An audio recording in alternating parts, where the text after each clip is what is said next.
तो आइए दोस्तों, अब हम ध्यान और मेडिटेशन के आध्यात्मिक लाभ पर विवेचन करेंगे। दोस्तों, ध्यान और मेडिटेशन हमारे मन को शांत रखने के लिए, शरीर को स्वस्थ रखने के लिए और सोच को सही रखने के लिए बहुत ही मददगार होता है। योग और मेडिटेशन हमें आत्म साक्षरता की ओर ले जाता है। ये हमें अपने आप को बेहतर ढंग से समझने में मदद करता है, जिससे हम अपने विचारों, भावनाओं और व्यवहार को बेहतर ढंग से समझ सकते हैं।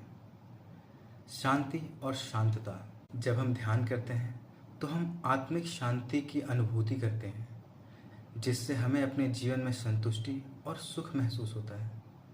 देखिए दोस्तों, जब हम ध्यान करते हैं तो हमारे मस्तिष्क में सेरोटोनिन नामक हार्मोन का सिक्रेशन होता है, जो कि एक्सरसाइज करने से भी होता है। दोस्तों, ध्यान और मेडिटेशन हमें आध्यात्मिक जागृति की ओर ले जाते हैं, जिससे हम अपने जीवन के उद्देश्य और अर्थ को अधिक स्पष्टता से समझ सकते हैं। ये हमें मानसिक स्पष्टता प्रदान करती है और व्यर्थ के लोभन, प्रलोभन, लालचों से दूर हटाकर जीवन के उद्देश्य को सार्थक करने में सहायता करती है। ध्यान और योग और मेडिटेशन करने से हमें भावनात्मक संतुलन मिलता है, जिससे हम अपने जीवन में अधिक स्थिरता और संतुष्टि महसूस करते हैं। दोस्तों, नियमित रूप से ध्यान और मेडिटेशन करने से हमारा आध्यात्मिक विकास होता है, जिससे हम अपने जीवन पे व्यर्थ की चिंताओं को छोड़कर प्रगतिशील होते हैं। हमारे आपसी संबंधों में सुधार होता है। हमारे मन से दोष और दुर्गुण दूर चले जाते हैं। कभी कभी क्या होता है, हमारे घर परिवार में कलेश कलह का कारण होता है हमारी आत्मिक चिंता, हमारी मनोस्थिति, हमारी मनोदशा। इसमें सामने वाले का कोई कसूर नहीं होता, लेकिन हम इस चीज़ को समझ नहीं पाते।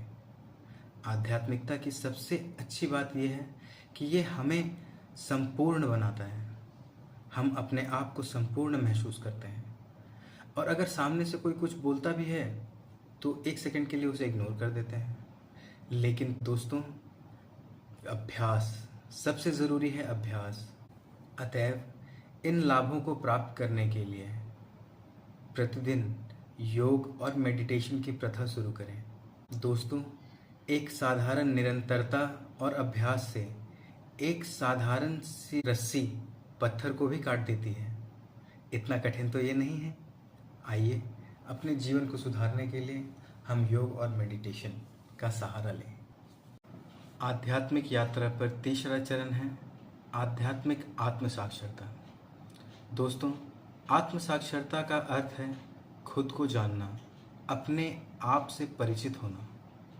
तो सबसे पहले अपने आप को जानने का प्रयत्न करें, आत्मविचार करें, आत्मविश्लेषण करें, स्व प्रतिबिंब करें। आत्मविचार का मतलब होता है दोस्तों, अपने विचारों, भावनाओं और व्यवहार को समझने के लिए समय निकालना। आत्मविश्लेषण करने का अर्थ यह होता है कि हम अपने विचारों, भावनाओं और व्यवहार को समझने का प्रयास करें, अपनी गतिविधियों का निरीक्षण करें।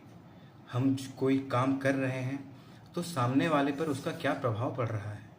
स्व प्रतिबिंब करें। स्व प्रतिबिंब का अर्थ यह होता है कि हम जैसा दूसरों के साथ व्यवहार करते हैं, अगर वो व्यवहार अपने साथ खुद करें तो हमें कैसा प्रतीत होता है।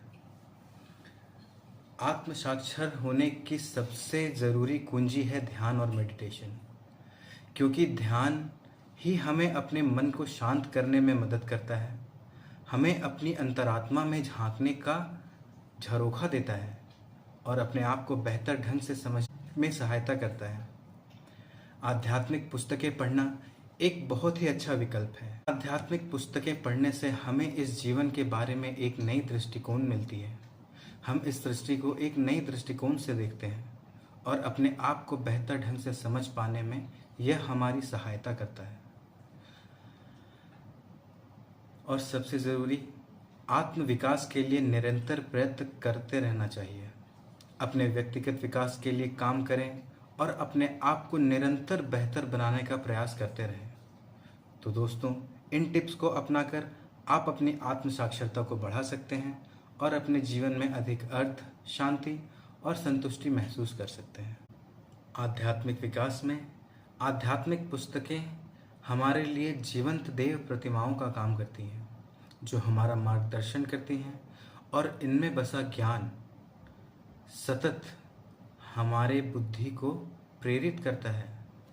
दोस्तों, जब हम आध्यात्मिक यात्रा की शुरुआत करते हैं तो हमें शुरुआत में बहुत ही अच्छा लगता है, लेकिन कुछ दिनों के बाद हमारी रुचि उसमें कम हो जाती है। तो इसको ठीक करने के लिए क्या करें? सबसे पहला और सबसे ज़रूरी जो काम है वो है धैर्य रखें।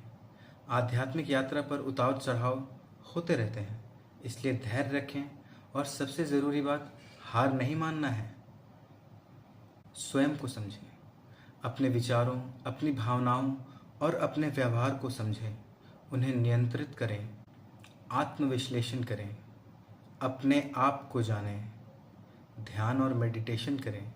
ये हमें अपने चरित्र को चरित्रवान बनाने में मदद करती है। एक आध्यात्मिक मार्गदर्शक की तलाश करें।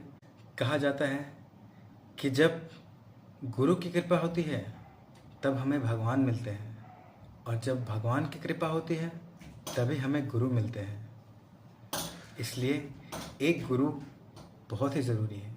हम अपने गुरु स्वयं भी बन सकते हैं। स्वयं को खुला छोड़ें।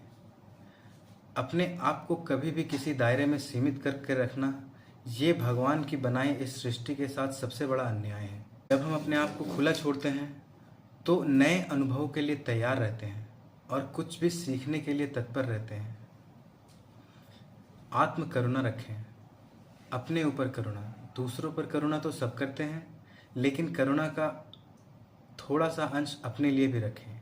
अगर आपसे कोई गलती हो जाए, कोई त्रुटि हो जाए, तो उसके लिए अपने आप को माफ़ करें।